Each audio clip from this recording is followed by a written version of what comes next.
ইনশাআল্লাহ। এখানে তো ডাবল করা লাগেনি কখনো। কোন হাতে বেশি লাগেন?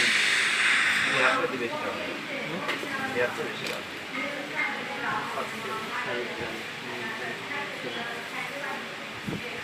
শিরা পাওয়া যায় না, খুব সমস্যা হয়।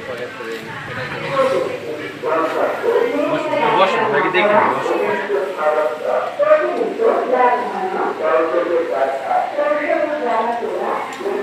আল্লাহ ভরসা।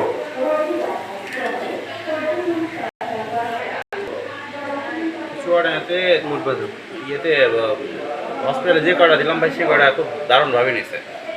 এক সিনিয়র ভাই থাকে ওখানে। জি জি। বাজলে ইনশাল্লাহ দারুণভাবেই নেবেন। ইনশাআল্লাহ। আজকে ভ্যানগুলো সব সাইড ভ্যান, দুইটা ভ্যানই আছে। এটারও একটা আছে সাইড, সেদিন এটারও একটা আছে সাইড। বছরখানিক আগে একটা ব্লাড দিয়েছিলাম, ওই আমার ব্লাড দেওয়ার ভিতরে ওইটাই শুধু বাজে অভিজ্ঞতা আমার। কোন জায়গায় এটা? ব্লাড কে নিল ভাই তাও দেখিনি, আল্লাহ। আর ব্লাড নেওয়ার পরে কারো খুঁজেও পাইনি। ওমা বাবা, এটা কোনো কথা? আপনার নেগেটিভ ব্লাড, সচরাচর রোগী না দেখে ব্লাড দিবেন না ভাই।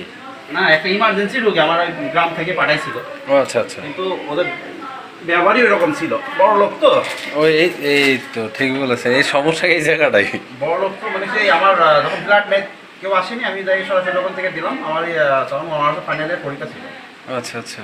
পরীক্ষা শেষ করে ব্লাড দিয়ে আসলাম, মানে কারণ খুঁজেই পাইনি। আমার ইচ্ছা মতন ব্লাড দিয়েই চলে এসেছি। আসলে এরকম মানে মানুষের কিন্তু আপনার টাকা থাকলে কিন্তু তাদের মানে ভাবভঙ্গি একটু অন্যরকম থাকে। ব্লাড দিয়ে চলে আসলাম, তাও একবার খোঁজ নিইনি ফোন দিয়ে যে ব্লাড দেওয়া হয়েছে বা কোথায় গেলেন বা কি অবস্থা।